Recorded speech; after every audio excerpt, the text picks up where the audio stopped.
Well, hey there neighbors. I got my in-ground garden done, I got my container garden done, I got my pumpkin done. All that's left is getting my GreenStalk vertical garden done. Now, if you didn't see the video I made about the GreenStalk garden, go watch that video wherever it ends up popping up. Go watch that video first if you don't know what the GreenStalk is. If you do know what the GreenStalk is, go ahead and stay here. So today we're getting this planted, and I'm actually gonna plant 30 pepper plants in this GreenStalk, and I'm gonna keep track this year on how many pounds of peppers I get from that. I love gardening, but my real love is peppers, and if I can help somebody grow tons of pepper plants in 2 or 3 square feet, that's what I really want to do. Today we're gonna get all 30 of these plants planted and let's see how it goes. Oh, hey neighbor, do you want to come be in the video, bud? Should I tell whip your plants? No, you shouldn't tell whip my plants. I'm gonna tell your plants. Don't tell whip my plants. First off, let's talk about the potting mix I'm gonna be using today. So this is a potting mix that I just made up real quick. This is a 1 part peat moss, 1 part organic compost, and 1 part perlite. This is not what GreenStalk recommends. What GreenStalk recommends is, I think it's something along the lines of revitalizing some old potting mix. I don't have any old potting mix that I could revitalize today, so I'll be following the recipe next year. If you get the little base for the GreenStalk garden, it comes with this, and this covers up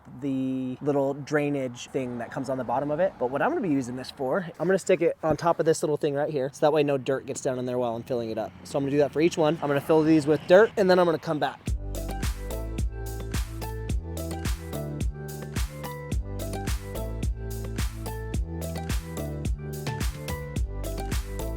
First up, we're gonna be planting all the Pimento de Padrones. If you've never heard of this pepper, I swallowed a bug. Last year we used this pepper more than any other pepper in the garden.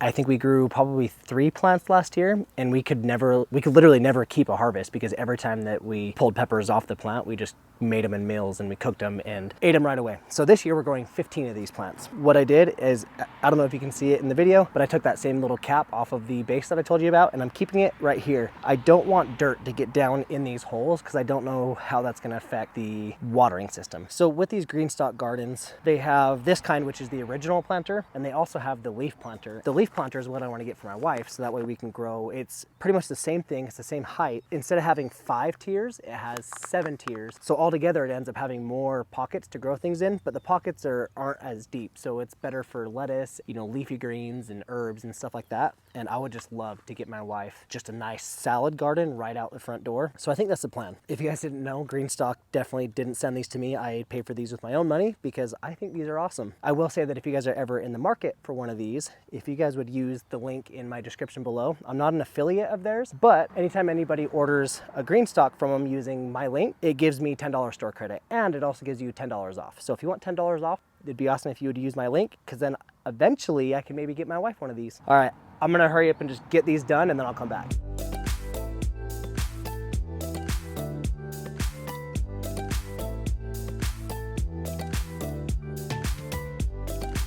So I have a couple takeaways and kind of tips and tricks on filling these up. When you're filling them up, you might not have enough soil in each one of your tiers. So as you're kind of packing each plant in, pull the soil from the middle. After you're done getting all your plants in, that gives you a wide open space to put soil back into that middle. Going along with the soil, just kind of keep in mind that you have 6 plants in each one of these tiers. All 6 of these plants are sharing the same soil. You're gonna run out of nutrients really quickly. You're gonna dry out really quickly. I would put some fertilizer into your soil, and then keep an eye on them throughout the season. Just make sure they're doing all right. You might want to be adding some fertilizer. We're going to be using an organic fertilizer. Make sure that soil is nice and healthy, because this is a lot of plants in one small space. They're going to do just fine. They just might need a little bit of extra help. And the last thing, just like with any kind of gardening you're doing, make sure you're paying attention to what plant tag you have, because a minute ago, I hope I got it right too, because a minute ago I got like 2 plants down and realized that I still had a plant tag sitting in the middle of this other one that was supposed to go in. So hopefully I got that one right. So don't mess that up. You want to make sure your plant tags are following your plants, and that's just kind of a general garden tip. All right, let's head over and get these stacked. Let's see how difficult this is to... All right, okay. This is what I'm worried about, getting the second one on. Wish me luck. Oh. This is a 2-person job. I'll be right back.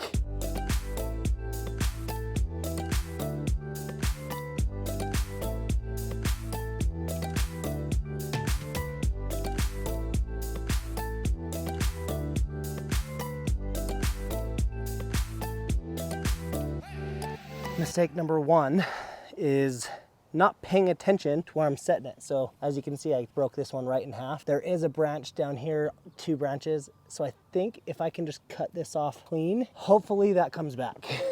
That's not a pepper I can just go buy at Walmart. That's okay, we had one casualty. Stacking that all on top of each other, definitely a two-person job. Don't try doing it by yourself, it's not gonna work.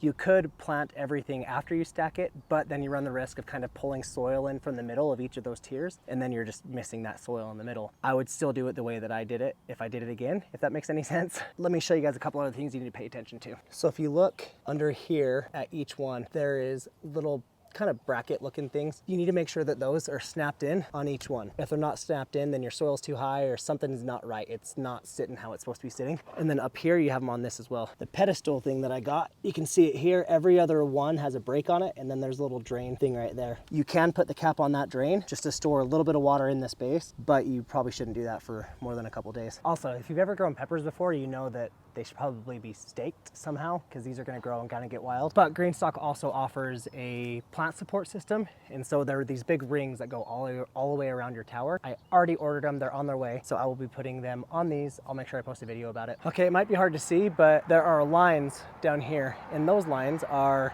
pretty much based off of how tall your tower is. So I've got the 5 tier, pretty much the tallest one for this. I'm gonna be filling this all the way up, but at the same time, I'm really just wanting to water this in anyways. So I'm gonna go ahead and just fill this up and let it just soak. Also, as it's filling up, it's also gonna be draining. So I think a lot of these little line things also depend on how fast you're putting water into it. All right, let's see what this does. So right now you can see it going down that hole. And as it goes down that hole, it goes down to each layer, and each one of those layers is gonna have little drip emitters, and those drip emitters go to each and every single pocket. So this is a patented watering system. And honestly, this watering system is exactly why I bought this in the first place, because with a lot of watering systems, you put the water in through the top gets overwatered, the bottom gets underwatered, and then somewhere in the middle, you have like a good level of water. Well, with this one, it waters every single layer equally, and that's just super awesome. Love it. All right, I'm not seeing water come out the bottom, and I wanna just soak this thing anyways, because it's the first time this soil is bone dry right now. Go ahead and fill this thing back up. There's no water coming out the bottom or anything like that, so I'm not worried about there being too much water quite yet. This soil was pretty dry, so let's get it soaked. Normally when I do container gardening, I will completely saturate the soil, especially when I'm first putting the plants in. This year's the first time that I actually did that, and so far I have no transplant shock as far as I can tell in any of my container garden stuff.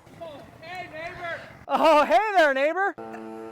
As you can see right there, we've got the water finally coming out the bottom. Everything should be saturated. Hey neighbor! Hey there, neighbor.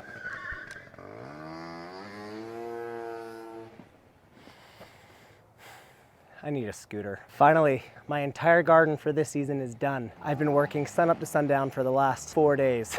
It's gonna be a good season. I'm gonna be creating a playlist by the time this is posted, and that playlist is gonna be specifically for the GreenStalk garden because I love it that much. Go pay attention to that playlist. We'll be posting a lot of stuff. So subscribe, pay attention to that playlist if this is something you're interested in, because I will be posting about this all summer long. And if you wanna know more information about the GreenStalk garden, go watch this video right here where I unbox it, talk about it, put it together, and talk about all the really just cool, awesome features that this has.